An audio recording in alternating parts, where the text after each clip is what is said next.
আমার নবী আপনার অস্তিত্বের জন্য আজকে কেমন রক্তাক্ত হইল একটু খেয়াল করে বুঝো।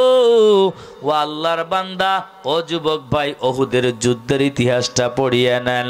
ওই যে 70 জন সাহাবা শাহাদাত বরণ করেছে, অতর্কিত হামলা করলো ওহুদের যুদ্ধে, আমার নবীর জীবনীটা পড়িয়ে নেন। আমার নবীর শিরস্থানে 2টা লোহার কড়া ঢুকিয়া গেল রে বাবা। আজকে এই কালেমার পতাকা উড্ডীন করার জন্য, এই দেশে এই পৃথিবীতে ইসলাম প্রতিষ্ঠিত করার জন্য। আজকে আপনি সাজানো গুছানো একটা সংসার পাইলেন, কিন্তু আমার নবী কেউ চিনতে পারলেন না, আমার আল্লাহ কেউ চিনতে পারলেন না। আমাদের মতো পোড়া কপাল হতভাগা আর কে হতে পারে রে বাবা? ওই ইতিহাসটা একটু পড়িয়া নাও। ওহুদের যুদ্ধে আমার নবী ওই শিরস্থানে 2টা লোহার কড়া ঢুকিয়া গেল। এ আল্লাহর বান্দা, রাজবাড়ি এলাকার যুবক, একটু খেয়াল করে শোনো। সাহাবায়ে কেরাম নবীর জন্য কেমন আসক্ত ছিল, কেমন পাগল ছিল। আবু উবাইদা ইবনুল জাররাহ দৌড়ান দিয়ে নবীর কাছে হাজির হয়ে যায়। আবু বকর সিদ্দিক রাদিয়াল্লাহু তাআলা আনহু নবীর কাছে হাজির। সাহাবায়ে কেরাম কেমন প্রতিযোগিতা করত। আবু উবাইদা ইবনুল জাররাহ রাদিয়াল্লাহু তাআলা আনহু ডাক দিয়া বলে, ও আবু বকর ভাই, আপনি দীর্ঘ সময় নবীর দর্শন নেওয়ার সুযোগ পেয়েছেন, আমি তো পাই নাই। আজকে আপনি সাইড হয়ে যান, আমাকে সুযোগ দেন। আবু বকরকে সাইড করে দিল। আর বর্তমান প্রেক্ষাপটে তাকায়া দেখো, উলামায়ে কেরাম বিপদে পড়ল, আমার নবীর বিরুদ্ধে কথা বলল, কিন্তু আমরা নাকে সরিষার তেল দিয়ে ঘুম পড়ি রে বাবা, মোহব্বত নাই, ভালোবাসা নাই। আবু উবাইদা ইবনুল জাররাহ ওই আবু বকর সিদ্দিক রাদিয়াল্লাহু তাআলা আনহুকে সাইড করে দিল। আবু উবাইদা ইবনুল জাররাহ রাদিয়াল্লাহু তাআলা আনহু আমার নবীজিকে জড়ায়া ধরলো। আমার নবীর শিরস্থানে 2টা লোহার কড়া ঢুকিয়া গেছে। আবু উবাইদা ইবনুল জাররাহ জড়ায়া ধরিয়া নিজের গালটা আলগা করিয়া দাঁত দিয়ে কামড় দিয়ে শিরস্থানের লোহার কড়া উঠাইতে যায়। যখন ওই দাঁত দিয়ে লোহার কড়াই কামড় দিয়ে টান দিল, আবু উবাইদা ইবনুল জাররাহর দাঁত ভেঙে জমিনে পড়ে গেল। ও আল্লাহর বান্দা, চিন্তা করো নবীর প্রেমে কেমন পাগল। আবু উবাইদা ইবনুল জাররাহর দাঁত ভেঙে যখন জমিনে পড়ে গেল, আমার নবী বলে, আবু উবাইদা ইবনুল জাররাহ, তুমি কি টের পাও নাই? তুমি আমাকে ছেড়ে দাও, তুমি এখান থেকে সরিয়া যাও। আবু উবাইদা ইবনুল জাররাহ আমার নবীকে ডাক দিয়া বলে, ও আমার প্রিয় নবী,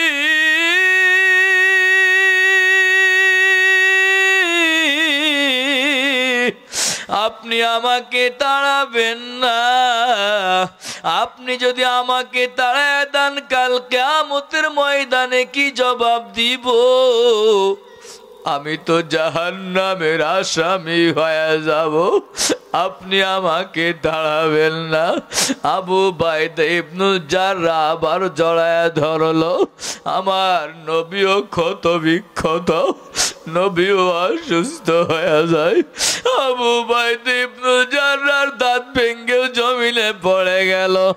ওই দাঁত ভাঙ্গা গাল লইয়া আবার জড়ায়া ধরছে। আমার নবীর শিরস্থান আর একটা লোহার কড়া ঢুকিয়া রইল। আবু উবাইদা ইবনুল জাররাহ আবার যখন দাঁত ভাঙ্গা গাল লইয়া ওই লোহার কড়াটা উঠাইতে যায়, কামড় দিয়ে যখন টান দেয়, আবু উবাইদা ইবনুল জাররাহর দাঁত আর একটাও ভেঙ্গে জমিনে পড়ে গেল। বলেন আল্লাহু আকবার। আবু উবাইদা ইবনুল জাররার দুইটা দাঁত ভেঙে জমিনে পড়ে গেল। আর আমার নবীর ওই ক্ষত জায়গা থেকে রক্ত জমিনের দিকে গড়িয়া গড়িয়া যায়। আর দূর থেকে সাহাবায়ে কিরাম পাগলের মতো ছুটে আমার নবীর চেহারা মুবারক, দেহ মুবারক রক্তে রঞ্জিত হয়ে গেল। ওই দূর থেকে মালিক বিন সিনান তাকায়া দেখে আমার নবীর দেহ মুবারক রক্তে রঞ্জিত।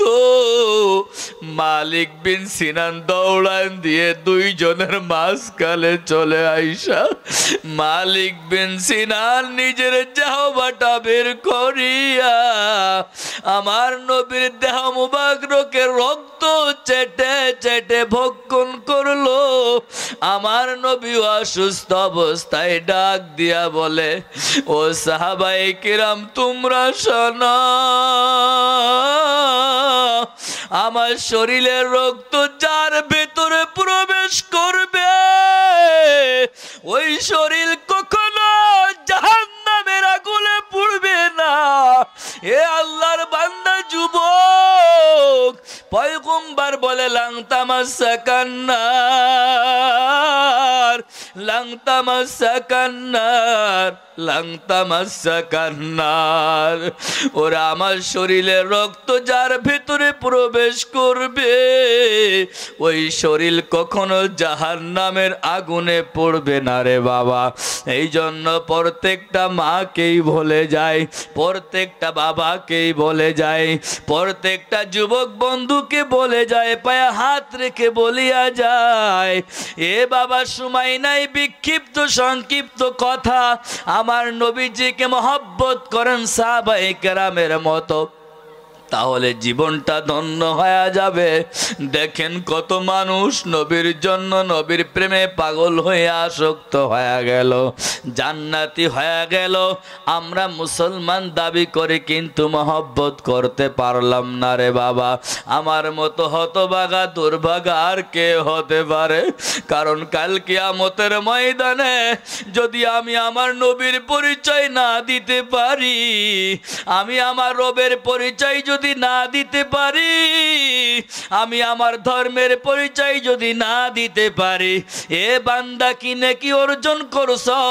গুনাহ করিয়া রবের পরিচয়, নবীর পরিচয়, ধর্মের পরিচয় দেওয়া সম্ভব নাই রে বাবা। আর যদি তওবা না করিয়া মরিয়া যাও, গুনাহ নিয়ে যখন কবরে যাবা, ও বাবা এই ফুলসিরাতের রাস্তা পার হওয়া সম্ভব নয়। গুনাহ নিয়ে ওই রাস্তার উপরে যখন তুমি উঠবা, তোমার শরীরের ভেতরে কাফনি ঝাঁকুনি শুরু হয়ে যাবে। কাঁপতে কাঁপতে কাঁপতে ওই নিচে ফুলসিরাতের রাস্তা, নিচে জাহান্নামের গর্ত, আগুনের কুণ্ডলী। ওরে দুনিয়ার কোনো আগুন নয়, দুনিয়ার আগুন থেকে কত পাওয়ারের আগুন।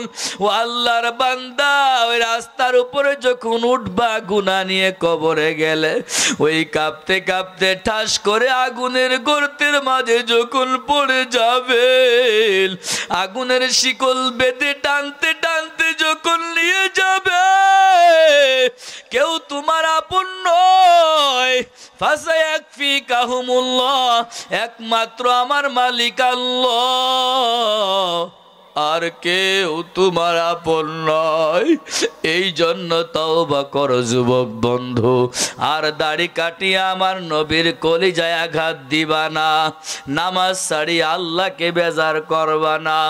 ও মা, ওয়াদা করেন বেপরদাই চলবেন না, স্বামীর অবাধ্য হবেন না, মুরব্বীদের সঙ্গে কেউ বেয়াদবি করবেন না, ইসলামের বিরোধিতা কেউ করবেন না।